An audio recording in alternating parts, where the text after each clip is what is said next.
the tweets as a result. I am terribly sorry for that. It's 7:02. News Talk weather. Thanks to Ryanair. Flying you to over 200 destinations is our business. What you do there is yours. Rain in most areas tonight with a chance of flooding in some areas. Lows of 7 to 11 degrees generally. Now you're up to date on News Talk. The Newsround on Off the Ball. With Gillette, for an effortless finish to your day. New Gillette Labs Razor with exfoliating bar. This is News Talk. Now then, you're very welcome along to Off the Ball this evening. David Brady is going to join us this hour. He is fresh from leading Ratoath to a Meath Senior Championship at the weekend. They beat Summerhill by a point. He's a very happy man. So David Brady is with us this evening. We have a slight tangent between 8 and 9. We have lots to get through. You can still get in touch maybe and get a few topics in there if you're interested. A slight tangent at offtheball.com, or of course you can text us as well. Dan McDonald will be in for the football show. Loads to chat to Dan about. And then also with us this evening is Kate Rowan of The Telegraph. She's going to talk to us about the Chelsea manager, Emma Hayes, currently going through an incredibly tough time. So Kate Rowan of The Telegraph also on the football show. 53106, the text number. We're at Off the Ball on Twitter. Michael McCarthy with us now, and we'll be along for a slight tangent. Always an extra pep in your step when it's a slight tangent evening. Is it? Yeah. Oh, yeah. I always feel like I have to come out and like hold me wished in the news round out. So it's got to be a lot of you and Richie chatting to each other and me just holding my fire, making sure I don't give away any slight tangent topics. There was one news round where we finished it and went to the ad break and said, well, we've just given away the first 20 minutes of a slight tangent there. It's very hard not to. Luckily, we never run out of things to talk about. Well, that's the nature of it. So, unfortunately for the listener. Coming at you between 8 and 9. A slight tangent, by the way, it was born over the summer when there was no football, but still a football show. We had ample airtime to fill, and for 1 hour on a given week, we said, well, let's just almost in like an OTB raw way, just chew the fat about whatever's going on. And we didn't have a title even for it at that stage, but there were many tangents, hence the title. Some appalling suggestions from listeners as well as to what we might call the hour. Truly appalling. I mean, they should be ashamed of themselves. Yeah. I can't even remember any of them. That's how bad they were. Precisely. But, I'm not sure. Truly awful. I'm not sure that what we came up with was actually any better.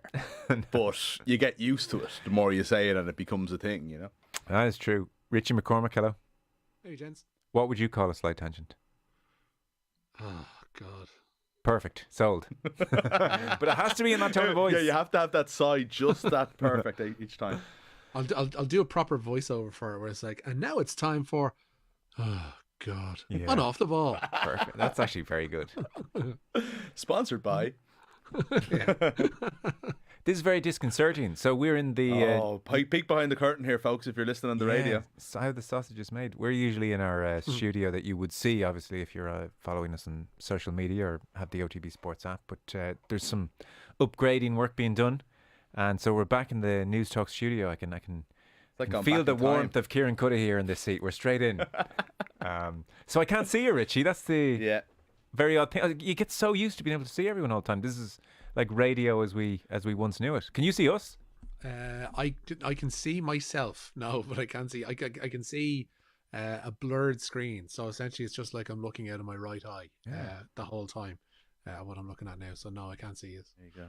I find myself looking kind of like aimlessly at the ceiling while Richie is talking. I've noticed. Yeah. It's amazing how reliant you become on these things. This is like going back in time for us, though, Joe. You know, this used to be your every night home. Yeah. Back in the day, do you miss it? Sometimes. Before we got our own studio. Yeah, sometimes it's nicer, especially a nicely dimly lit radio studio can be very comforting. Nice. Yeah. You can't forget you're on air in the Off the Ball studio. That's true. I'm not sure dimly lit would be how I would describe the modern day News Talk studio, though, I have to say. No. 4,000 watts of light bulb coming at us. It's bright as well. The pre-record studio, not to get too inside baseball here, but the one next door to us is beautiful, just like a lamp. I think that is how I imagined radio as a kid. Joe Richie thinks that is the perfect radio studio, not realising that the light is just broken there. And there's a temporary lamp there, but Joe's like, this is perfect. It's ambient. Well, I think that is how you want to do a radio interview. Yeah. In the pitch dark. No, it's nicely lit. Yeah. That's how I got started in a like doing nighttime shows in a studio that was like pokey small, and it was self-operating, and it was, I'd turn off most of the lights and you just have the ones over the desk so you can see what you're doing, and it does offer that bit more of an air of intimacy than sitting in Times Square there like you are right now. Yeah, I think so too. It's a good way of putting it, though. Yeah, we are neoned. So we should press on. There is loads to get to. Plenty of it is in your news round as well, Richie. The news round is brought to you with Gillette in association with Movember. It's that time of the year again. Effortless shave, magnificent Mo. You can sign up or donate now at Movember.com. And you are starting with more good news on the boxing front. The umbrella point here is that boxing, amateur boxing as we know it, is seemingly cut from the Olympics in several years, 2028. And yet Ireland continue to excel. So I mean, hopefully that resolves itself very soon. Yeah, I wouldn't bet on the restructuring at IBA level happening anytime soon. But for sure, Ireland are continuing to excel within those four ropes. Anyway, Ireland securing at least 4 bronze medals at the European Elite Women's Boxing Championships today. More to come in the coming days as well. Westport's Shannon Sweeney was the first to secure a bronze with a second round stoppage in her 48 kg quarterfinal with Slovakia's Nicole Durkova. Michaela Walsh registered a majority decision win over Romania's Claudia Neshita to advance to the light flyweight semi-finals. Kildare's Amy Broadhurst, she sealed at least a bronze in the light welterweight division with a TKO against Serbia's Milena Matovic, and completing an excellent day for Team Ireland was Christina Desmond's unanimous decision win over Sweden's Hanna Ingrid Hedda in the light middleweight division. Carly McNall not so fortunate today, losing by a tight split decision in her flyweight quarter-final with Italy's Elena Savchuk. Yeah, well done all. Much like our rowers, we take you all completely for granted at this stage, but we'll try and speak to some of those medal winners in the coming days. Not such good news around Liverpool way. Yeah, the Liverpool manager Jurgen Klopp has been charged with improper behaviour by the Football Association following Sunday's Premier League clash with Manchester City. The German was sent off by referee Anthony Taylor late in the game following an altercation with one of his assistants. Klopp has until Friday to respond. Meanwhile, the Liverpool boss has refuted claims of xenophobia that followed his comments about football's nouveau riche. Ahead of the City game, Klopp said no one can compete with state-owned clubs financially, and he's adamant there was no discriminatory intent behind his comments. I'm not sure we have to be best friends with other clubs, to be honest, but I don't think anybody wants to be best friends with us, to be honest. Never heard about that, at least. It's a completely normal competition. But apart from that, again, it started here with a question and answered it, and then all the rest was made of it, and I know what I thought when I said it, and I thought I have put it all in perspective and said how much I respect everything what they are doing, and then at the end, obviously, it was still not right for some. But I think the most important thing, I thought, as a club, as a team, together with our supporters, we showed an incredible performance on Sunday. Incredible performance. I came to this story by first hearing Klopp defending himself of xenophobia. Yeah. And I thought, surely they haven't put like some mindless idiots on Twitter saying this to Klopp. And then it turns out it's the Manchester City hierarchy briefing journalists saying much of the rancour that we saw at the weekend, admittedly much of it not good, Guardiola having coins thrown at him or the bus being attacked, which has happened before there. None of it good. But to put it down to Klopp's, quote, borderline xenophobic, end quote, comments. Ridiculous. I can't believe how restrained he's being on that. Yeah. Because it is one of the most outrageous comments. And when something like that is reported that it's coming from Manchester City, then that gives free rein to the idiots on Twitter, the aforementioned idiots on Twitter, to go after him and declare Jurgen Klopp guilty of xenophobia. Like it's a fact now, it's done. If you take anything from the words that he said at the weekend, it was on Friday, wasn't it? Yeah. And think that there's anything attached, like anything xenophobic attached to it, rather than a comment about the ownership structure of football and the dominance and the natural advantages of 3 teams over everybody else in the world, then you're looking for it. But what really annoys me is that you make a comment like that and people take it at face value and start almost debating it. Now, maybe that might be a bit strong. I don't think anybody's backing up the claim that Jurgen Klopp is. But again, it's a conversation that's been had on a different, on a different level now. It's not, we're moving away from whether what Klopp said was worthy of further discussion, especially from people within the game. Well, in the main thus far, generally, the response across the media, various comment pieces has been, what a ridiculous accusation. Yeah. But Absolutely that's the aim of ridiculous it. What I'm accusation. saying is the aim of it. It's to move on the conversation away from the fact that petrostates own 3 separate clubs in the world, and as Klopp said, there are limits on the finances of every other club, including super clubs like Liverpool. You know what I mean? You have to be honest about that. Liverpool have huge advantages over others, but they have a stopping point where that isn't the case for 3 teams. That's all he said. It's objectively true, and getting into arguments that include wild accusations of xenophobia is kind of disgusting, really. But even the arguments below that level where you're talking about bitterness and he's coming out with this, it's all nonsense, because it's important that we talk about these things. And it was brilliant that Jurgen Klopp answered the question, by the way. He didn't bring it up. It wasn't an agenda that he set out in his press conference on Friday either. Well, I think even when he was asked the question on Friday, he said, with sort of the sigh that Richie gave us for "Oh God," yeah, he said, it was very like that. Yeah. You know what I'm going to say here, but if you want me to roll out the greatest hits and give you the answer, well, here is the answer. And then he made the point about the 3 clubs, and they are owned by states and have no ceiling, and it's not good for football. But I mean, where's xenophobia? Oh, well, okay, where borderline xenophobia comes into that, I do not know. Staying with Liverpool, Richie. Yeah, Diogo Jota is out of the World Cup. Klopp confirmed today that the Portugal forward suffered a serious calf injury in Sunday's win over City. He won't require surgery, though, but he definitely is out of that trip to Qatar. I mean, what a surreal, miserable thing to miss the World Cup. Yeah. And it's going to, I mean, pretty much every player who's heading to Qatar over the next month is just petrified. We're now into, well, it sounds like his injury is more than innocuous, but we're now rich into that realm of innocuous injury that rules you out for 3 weeks, ends your World Cup. Yeah, I mean, there was even a moment during Sunday's game where they wanted to bring it back to a 0-0 draw of seeing Kieran Trippier go down for England. And you're thinking, they've had Reece James ruled out. Kyle Walker is probably ruled out. Trippier is definitely, if those 2 are out, going to be the front line right back. And then you're asking questions of, is there going to be an awkward conversation to be had with Trent Alexander-Arnold going, come on back in, son. We always rated you, Trent. You were always our guy. If England run out of right backs, that'll be one of the funniest stories of all time. But I think you're right, Joe, because there is that element of, we're used to the Wayne Rooney metatarsal in May, or that sort of May injury that you have a month and a race to be fit, and some people are out, and that's going to be the case any time of year. No good World Cup is complete without a race against time. No, but in this case, there's almost no race against time, because we're straight into the World Cup, and if you're not going to be available for the group stages, you're not going to be in a squad. Yeah, yeah, exactly. This is another casualty of the stupidly timed World Cup. Last round of fixtures, literally a week before opening World Cup games. So, say you do muscle and it's 3 to 4 weeks out.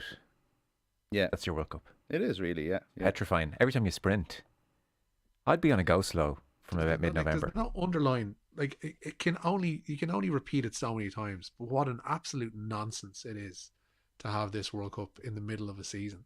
And the fact that they haven't ruled out possibly doing it again because, it might make somebody else happy to stage it in winter months and make it more palatable. But it's just insane that you have these players who are running at full tilt into the middle of a season, have this massive wedge of a World Cup plonked in the middle of it to overcome, and then they're back out the other side sprinting towards the end of the season. Like, there are player welfare concerns, and the last thing anybody wants to hear is that multimillionaires are being flogged to death. But there is a case to be made that these players, they didn't sign up for this. Nobody signed up for this. And you are going to have a really, I'd imagine you're going to have it's going to have a negative impact on title races, not just in England, but across Europe in particular, save for the ones that are probably put to bed before Christmas, because this is just nuts. It'd be interesting to see. I mean, the other side of that argument, and I'm not sure where I fall down on it, is that actually a World Cup is going to mean fewer games for a lot of these English-based players than the Christmas schedule might lead to otherwise. I mean, they would be playing, so I mean, if you're just in the group stages, you're playing 3 games across whatever it'll be at the World Cup, 10, 11, 12 days territory. I mean, they're actually going to dodge the madness of the Christmas schedule.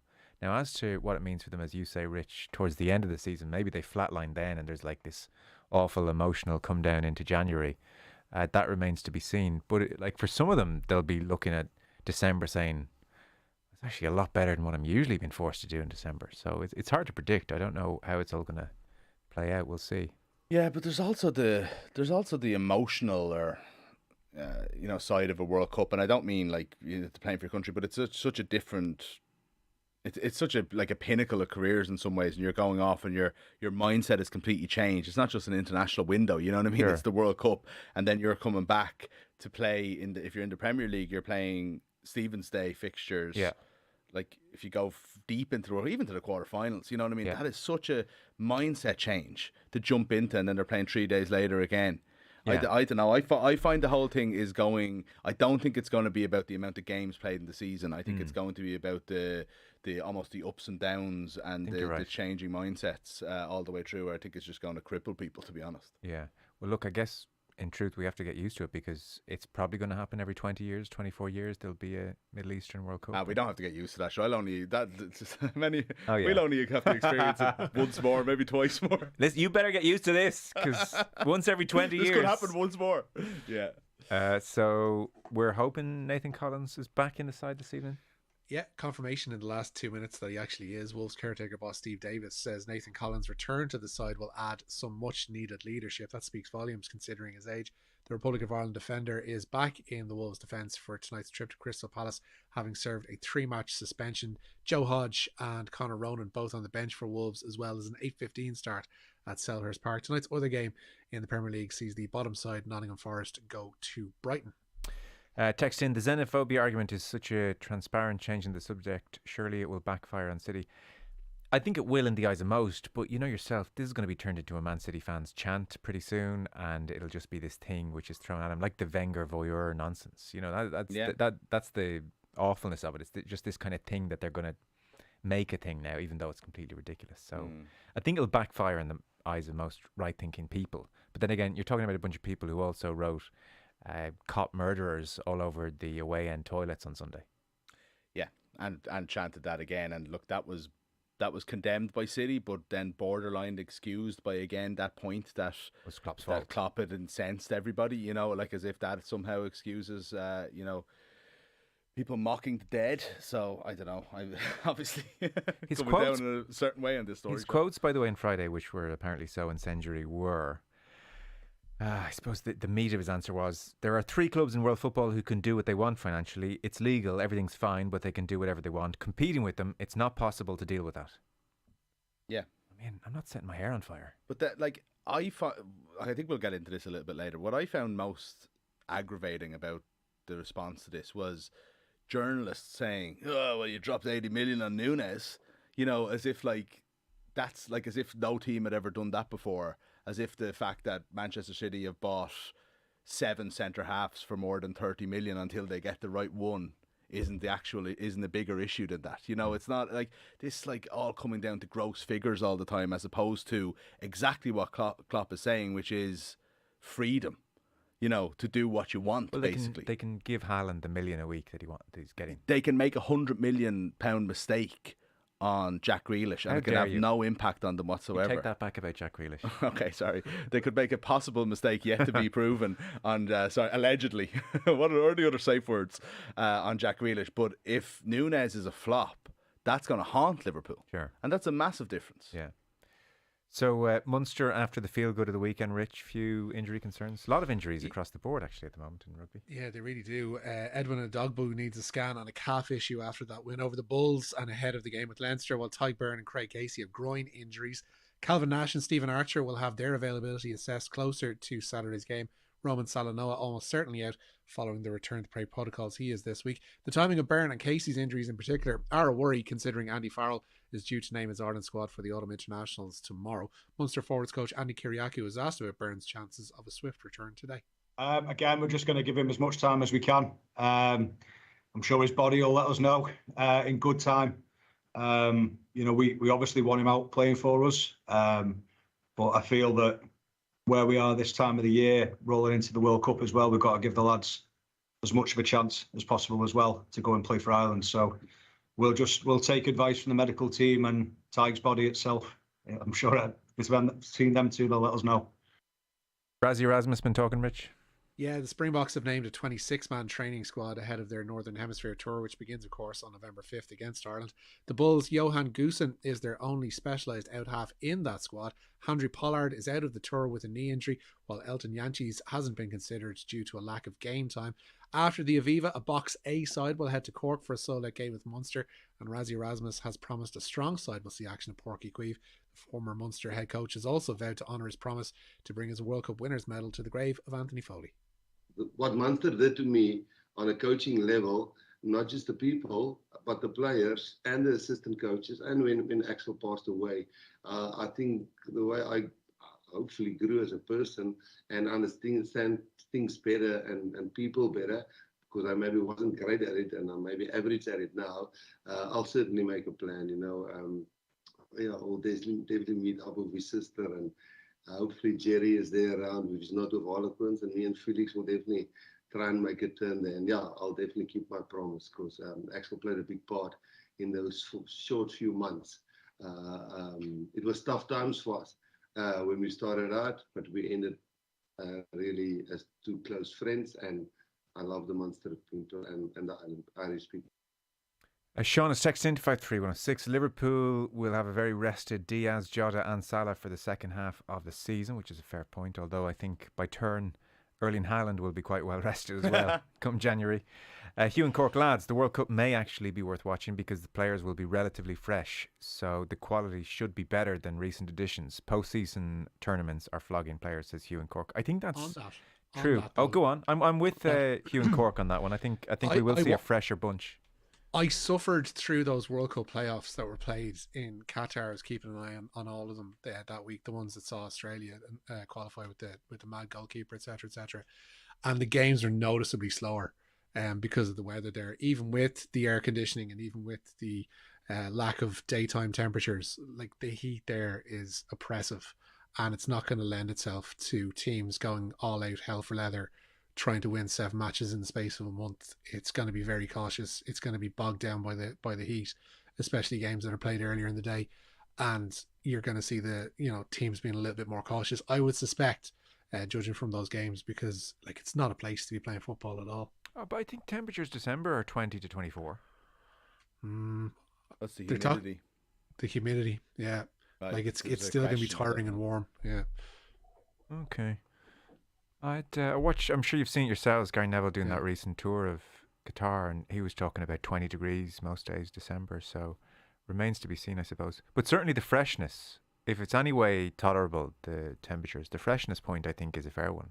And there's all these reasons I don't want this World Cup to be good, but it's almost the first time in our lifetime we'll see fresh players going.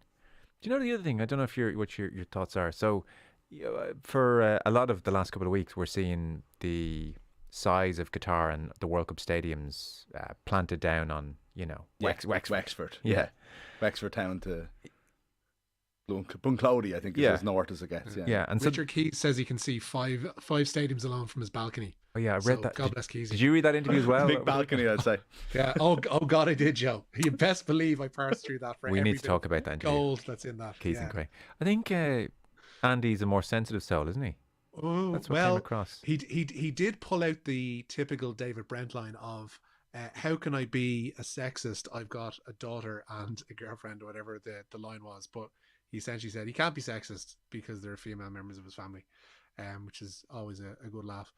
But no, he seems like the one who wants to steer away from controversy, and then he's got his firebrand who's leading him into the blogosphere and onto Twitter with his ludicrous kind of opinions about almost everything.